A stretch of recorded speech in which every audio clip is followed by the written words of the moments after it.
अजात बच्छा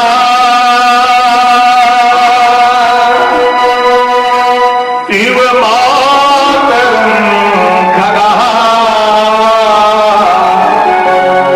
स्तम्यं यथा प्रसितराचुरा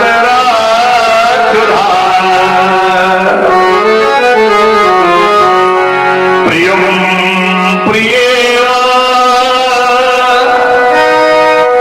प्रीसितं प्रीषण्णा स्तम्यं यथा प्रसितराचुरा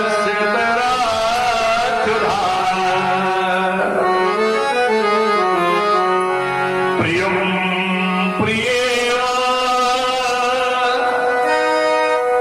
प्रीसितं प्रीषण्णा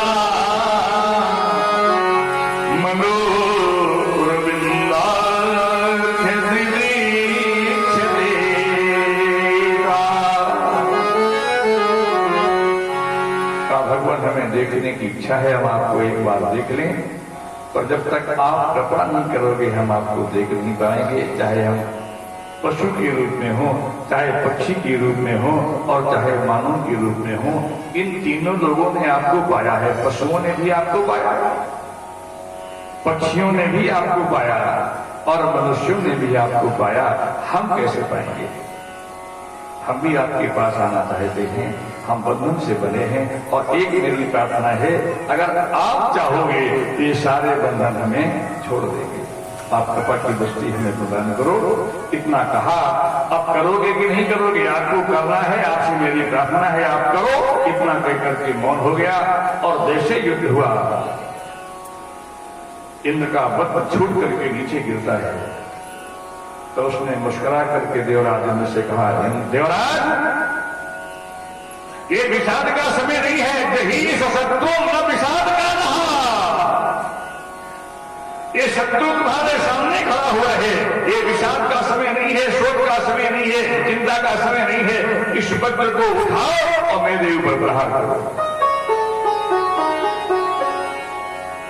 इंद्र कांपने लगे थे जब तक गिर गया, लेकिन जब इसने कहा मारो, आज मैं जानता हूं कि तुम्हारे द्वारा मेरी मृत्यु होनी है, मैं उसे स्वीकार करता हूं। इंद्र ने वज्र उठाया, मारने का प्रयास किया, निगलने का आधार बनाता है। ये कहते हैं 1 साल अपना आज का जो समय है, 2 अयन का समय वृत्रासुर की कुक्षी काटने में देवराज इंद्र को लगा था।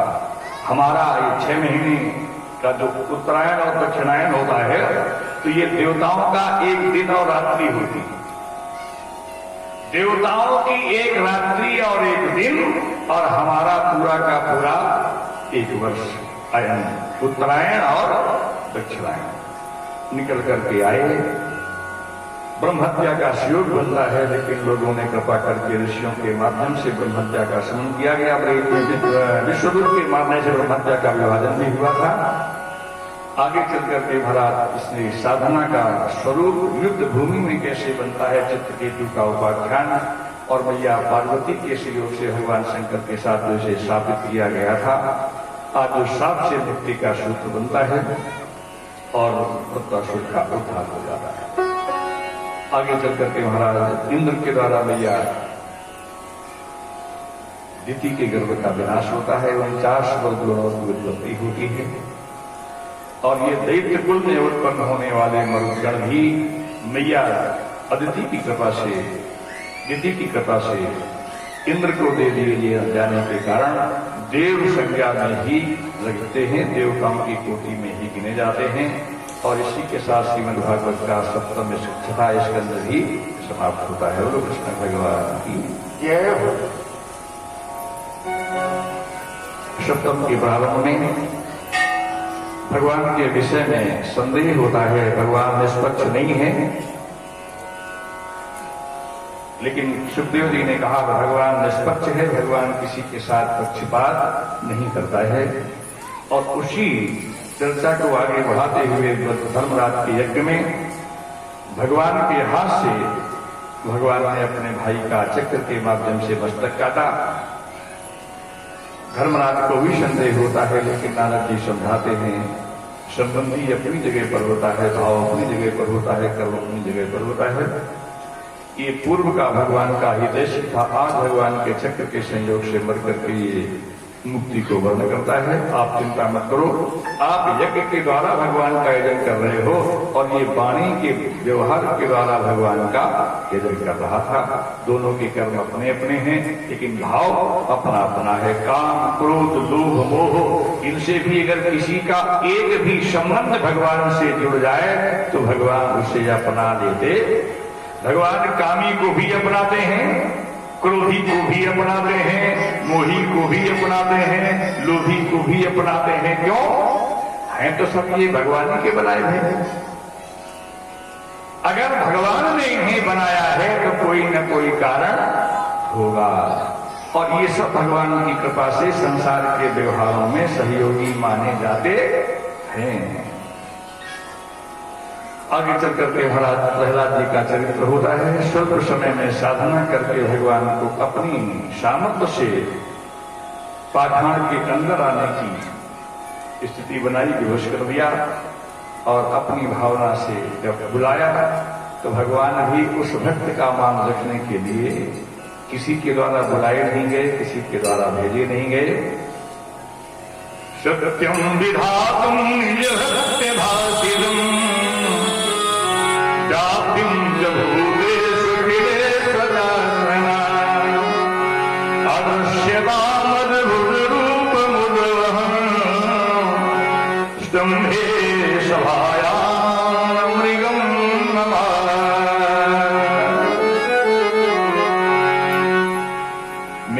मेरे भक्तों के द्वारा यहाँ वेद मंत्र शून्य हो गया है।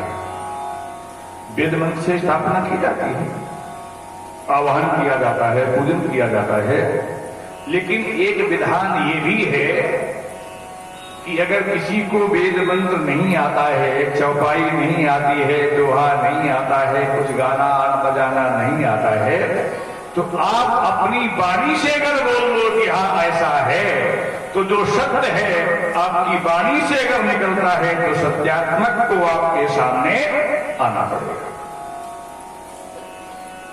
हमारा विश्वास है, इसीलिए भगवान बदलते चले गए। एक ने कहा ये अच्छे कम लग रहे हैं, बोले आप कपड़े पहन के आना दूसरे वाले, तो हम वो वाला देख लेंगे। ये लोगों को पसंद करने के लिए वैसे बन करके आते रहे।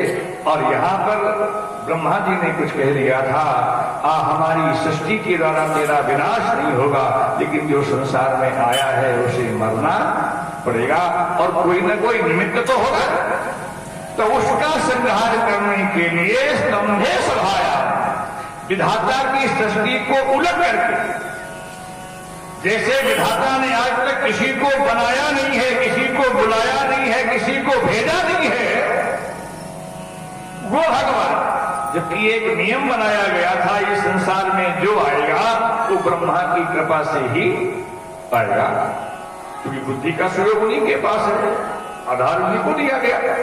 लेकिन जब ये स्थिति बनी थी, भगवान के ऊपर तो कोई है नहीं, ब्रह्मा जी तक सारे लोग जीव कोटि में ही आते हैं। तो भगवान ने उस ब्रह्मा जी के वचन को सिद्ध करने के लिए मेरे भक्त ने कह दिया था, तुम मरोगे और ऐसे मरोगे कि हम नहीं जानते हैं कैसे मरोगे, लेकिन मरोगे अवश्य। तो उसी को मारने के लिए खंभ विदीर्ण करके, बिना किसी पूजन के, बिना किसी पाठ के, बिना किसी कर्मकांड के निकले पटना, और उसी के बीच में पटक पटक करके भगवान ने उदर विदीर्ण करके उसकी जीवन लीला समाप्त की। प्रहलाद जी को हृदय से लगाया, क्या कहते हो? कहा महाराज मेरे पिता ने आपका अनादर किया है, अपमान किया है, असम्मान किया है, कहीं इनकी दुर्गति न हो जाए, इन्हें अपना धाम प्रदान करो। भगवान ने कहा देखो ऐसा है, इसने तो कुछ नहीं किया है, लेकिन जो तुम्हारे जैसे लोग होते हैं उनके लोगों को सद्गति हमारे द्वारा मिल जाएगी। इसका कोई कर्म नहीं है, लेकिन आपका जो सुकर्म है, आपके सुकर्म से आपके लोगों का कल्याण हो जाएगा। वादा बना करके उसे अपनी गति दे करके एक वचन में भगवान यहाँ देते हैं कि आज के बाद इस परंपरा का कोई भी महापुरुष हमारे यहाँ से कभी मारा नहीं जाएगा। अगर कोई अपराध करता है तो दंड मिलेगा, लेकिन मृत्यु वाला नहीं मिलेगा। एक व्यक्ति के आने से बात दुश्मनी खत्म हो गई नहीं हो गई। जैसे प्रहलाद जी ने सबसे विरोध लेकर के भगवान को बुलाया, और वैसे भी भगवान ने सबसे विरोध लेकर के ये कहा आज के बाद हम मारने तुम्हारे परिवार में किसी को नहीं आएंगे, तो ब्रह्मा जी भी क्या बीती होगी। भगवान ने कहा ऐसे आदमी कभी बनाना नहीं, ऐसे वरदान कभी देना नहीं, अपनी बुद्धि संभाल के अपने पास रखो, किसी को इतनी बुद्धि मत दो कि वो तुम्हें मारने के लिए उद्यत हो जाए।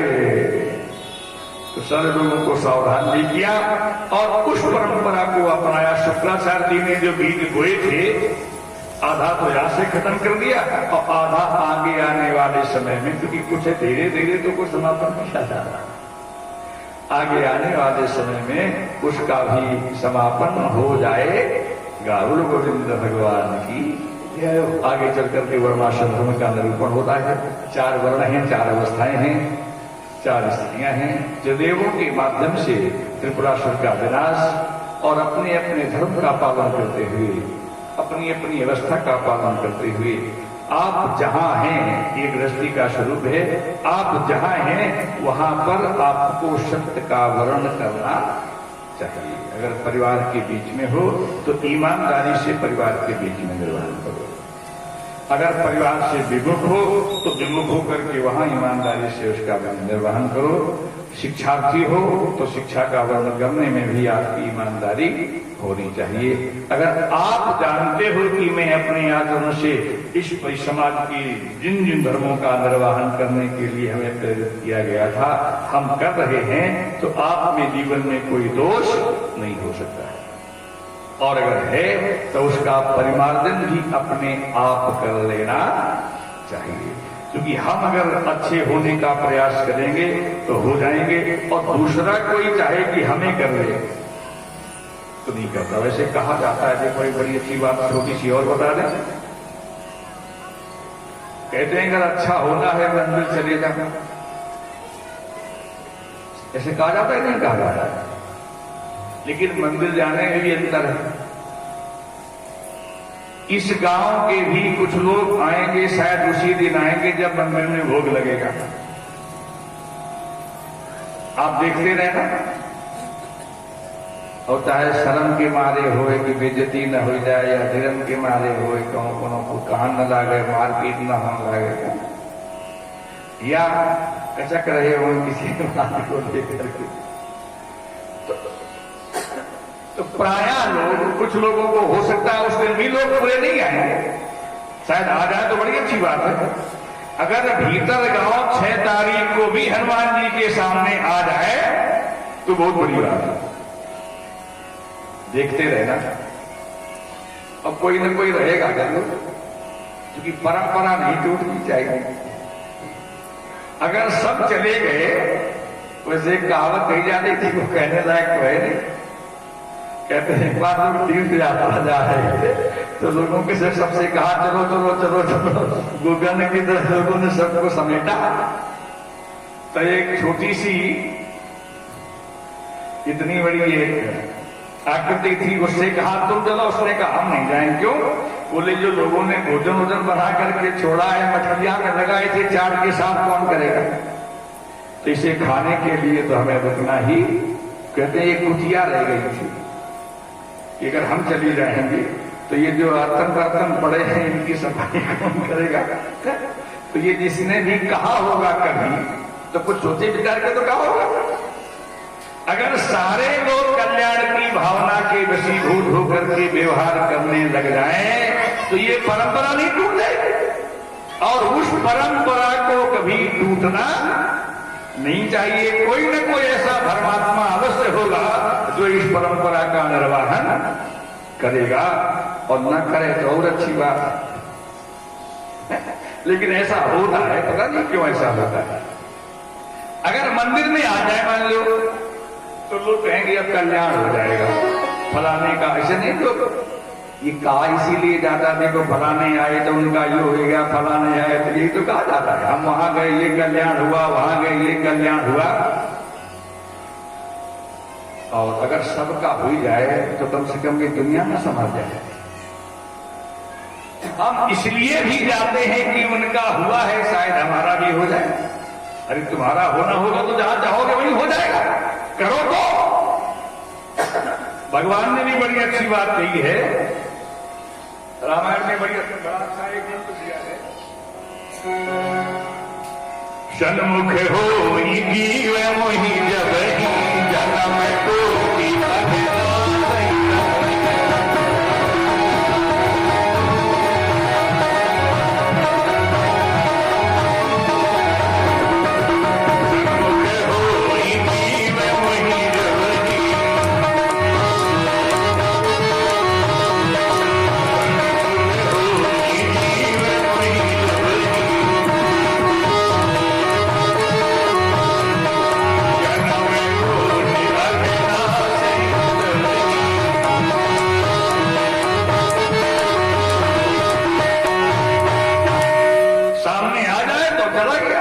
ये सबको याद है।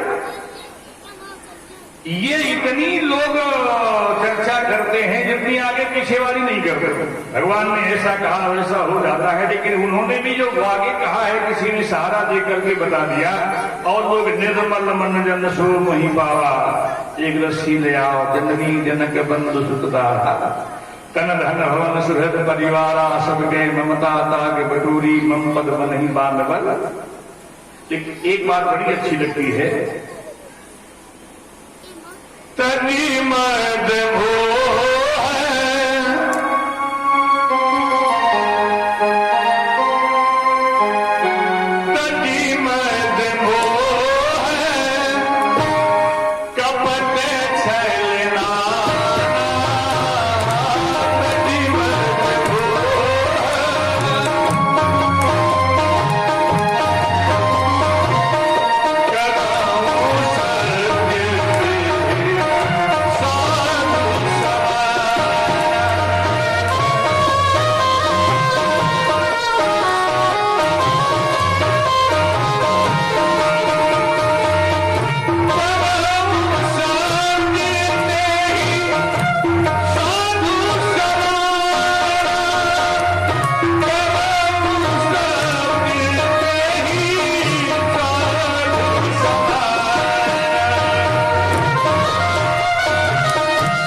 तो वो साधु हो ही जाएगा। और जब साधु होगा तो हमारे सामने आवे चाहे ना आवे कल्याण तो उसका।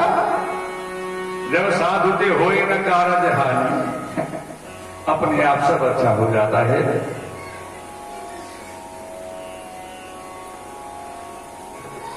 आगे चलकर के मनमंत्रों की कथा होती है और इसी मनमंत्रों इन्हीं मनमंत्रों में महाराज तामस नाम के मनमंत्र में भगवान ने हरि अवतार लेकर के हरिमेधा नाम के ऋषि का सहारा लिया। हरि नाम की पत्नी है, गजेंद्र मोचितो ग्रह ग्रह और गजेंद्र का उद्धार किया। छठे मनवंतर भगवान ने देवताओं और दैत्यों में संधि करके क्लेश भाजो भविष्यन्ति दैत्या यूयम फलक रहा। एक साथ मंथन करोगे, क्लेश का भाग देवता दैत्यों को और आनंद का भाव तुम्हें मिलेगा।